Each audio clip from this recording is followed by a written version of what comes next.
গাছটা বাঁকায় উঠছে একদম না।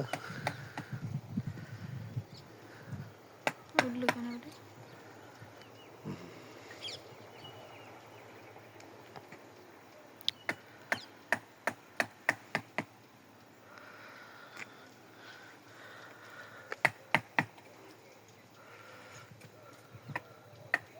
এটা একটা শিল্প, একটা কাজ।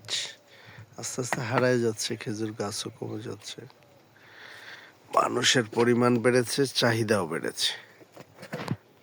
আগে আবার একটু উপরে ধরতে হয়। গাছটা বেশি ছিল, গাছের পরিমাণ, না আমি কেমনে? আর মানুষের সংখ্যা কম ছিল।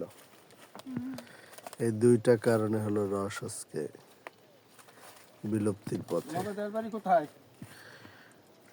হ্যাঁ